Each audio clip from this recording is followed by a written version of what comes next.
खबर गाजीपुर से सामने आ रही है। गाजीपुर में निषाद पार्टी के राष्ट्रीय अध्यक्ष संजय निषाद की संवैधानिक अधिकार यात्रा का कार्यकर्ताओं ने जगह जगह स्वागत किया है। निषाद ने बताया कि वो पिछले 116 दिनों से यात्रा कर रहे हैं और अब केवल वाराणसी और प्रयागराज मंडल बाकी है। मीडिया से बातचीत में उन्होंने कहा कि उनके समाज में कुछ लोगों को ओबीसी में शामिल किया गया।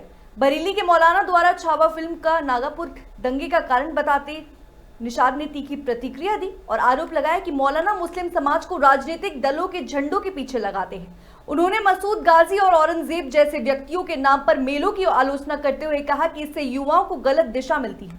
निषाद ने मुस्लिम युवाओं को शिक्षा पर जोर दिया और कहा कि वो चाहते हैं कि मुस्लिम बच्चे डॉक्टर और इंजीनियर बने। उन्होंने मुस्लिम समुदाय की स्थिति पर चिंता जताते हुए कहा कि वर्तमान में उनकी हालत SC/ST से भी खराब है। निषाद ने 1947 के विभाजन का जिक्र करते हुए कहा कि धर्म के आधार पर देश का बंटवारा हुआ और जो भारतीय संस्कृति को नहीं मानते वो देश छोड़ सकते हैं। उन्होंने पुलिस व्यवस्था पर भी टिप्पणी की और आरोप लगाया कि कभी कभी रक्षक भक्षक बन जाते हैं। अंत में निषाद ने PDA का अर्थ पीड़ित, दलित और अपमानित बताते हुए कहा कि अब वो प्रधानमंत्री मोदी और मुख्यमंत्री योगी के साथ हैं। दारू खाना, पैसा ले लो, जाओ दारू खाना, पूरी खाना, मुर्गा खाना, मछली खाना और अपने कब्जा कर रहे हैं इनके हिस्से के खजाने पर।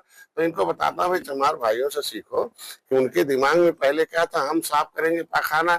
उनके खोपड़ी में झोपड़ी था और दिखा दिया कांसी राम ने, अरे यार 23% तुम्हारा रिजर्व है खजाना, चलो उधर पढ़ो लिखो और आगे बढ़ो। तो ये उसमें जब 23% रिजर्वेशन मेरा नाम है तो ये कहे जाएंगे दारू खाना, मुर्गा खाना। ये भी तो कह रहे हैं साहब हमारे खजाने में 23%। यहाँ के मछुआरा समाज की गांव शिकायत है जो सरकारी नाव उपलब्ध कराई जा रही है उसकी क्वालिटी अच्छी नहीं और योजना मैंने उनके खिलाफ लिख दिया और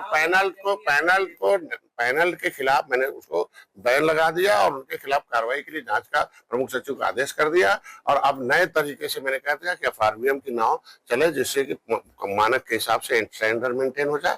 क्योंकि वो शासनादेश पहले था तो उसमें था कि भाई नाव कहीं खरीद लेंगे, तो उसमें था कि जिसको उस तरीके का फिर हमने चेंज करा दिया और ऐसे जितने डिफॉल्टर उनके खिलाफ कार्रवाई के लिए कितने सीटों पर चुनाव लड़ेंगे और गठबंधन? पहले तो हम तो बिना जीत के ही आज MLC मंत्री है, तो जीत जरूरी है। मैंने जीत दिया मोदी जी को, हमने 15 सीटें ली, उसमें 11 हारी हुई ली, 9 उसमें से जीता। तो हम जीत देते उसके बदले इनाम मिलता।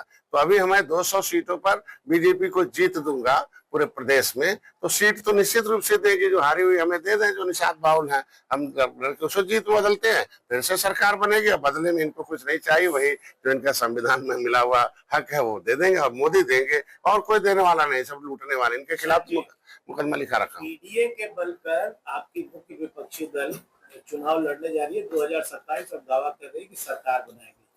आप PDA में आते हैं कि नहीं? अरे यार झूठ, हम तो PDA से निकाल दिए गए हैं ना। हमें तो राज्यपाल ने, इन्होंने इनके संस्कृति पे, इनके प्रस्ताव पर राज्यपाल ने निकाला कि केवट मल्लाब नहीं है, पिछड़ी नहीं खाएंगे खिचड़ी। जब इन्होंने हमें OBC से निकलवा दिया तो क्यों फिर गिनते हैं? इसके मतलब हमें साथ धोखा है ना। हमें कहाँ गिनेंगे PDA में भाई? हमें पिछड़े में क्यों गिनेंगे? हमें अनुसूची में 9%, OBC में। ईमानदारी से समाजवादी पार्टी को चाहिए कि अगर ईमानदारी से कहते हैं कि हम सबका हिस्सा दिलाना चाहते, तो जब आपने हमें OBC से निकलवा दिया तो 27% OBC के कोटे में से 9% मेरा कटवा के SC में जुड़वा दीजिए। तो इधर लेदरमैन वाशरमैन विरोध नहीं करेगा, उधर आपका हिस्सा बनता नहीं है क्योंकि संविधान में संशोधन हो गया। और PDA का मतलब होता पीड़ित, दुखी और